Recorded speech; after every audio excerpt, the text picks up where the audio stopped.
Հարգելի հայրենակիցներ, նշեմ, որ այս պահին երեկվանից անհետ կորածների հարազատները շարունակում են երկկողմանի փակ պահել Բաղրամյան պողոտան, թե որն է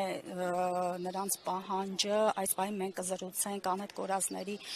հարազատներից մեկի Տաթև Սողոյանի հետ։ Տաթև ջան, կխնդրեմ ներկայացնես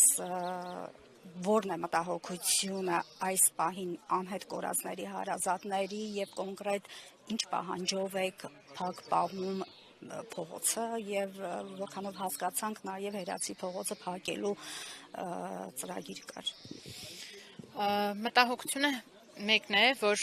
անհետ կորածների վերաբերյալ հումանիտար բանակցությունները կարող են փակուղի մտնել երեկվա իրադարձությունների հետևանքով։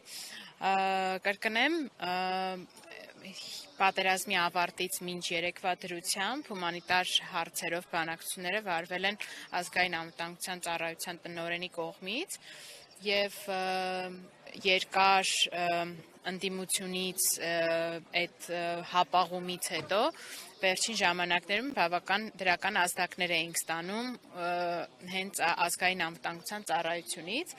եւ այդ էր այդ մտահոգությունը, որ այս կտրուկ փոփոխությամբ հիմնական բանակցողի փոփոխությամբ կարող են այս բանակցությունները մտնել փակուղի, ինչը էապես կարա մեր դրությունը անելանելի դարձնել։ Մենք ամիսներ առաջ տեղեկացանք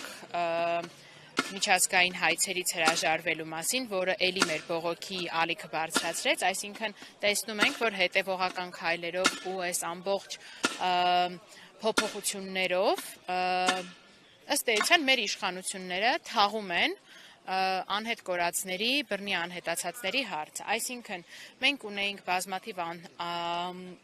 բազմաթիվ դժգոհություններ քննչական մարմինների աշխատանքներից,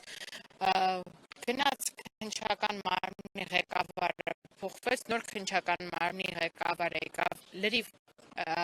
համակարգի հետ, այսինքն մեր հարցի հետ կապ չունեցող մարդ, որը խնդրեց, որ նորից պետք է ծանոթանա այս ամեն ինչին ու անընդհատ մենք պարզում ենք, որ մարդիկ են փոխվում գործընթացում, որոնք անընդհատ պատճառաբանություն ունեն նորից ծանոթանալու խնդրի բոլոր նրբություններին ու դետալներին։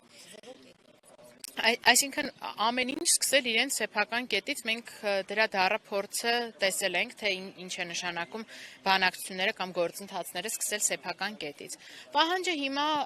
հետեւյալն է, որ գոնե թե մենք կարողանանք հավաստիացում ստանալ նոր մարդուց, հասկանանք, թե ի վերջո ով է ստանձնել այդ առաքելությունը,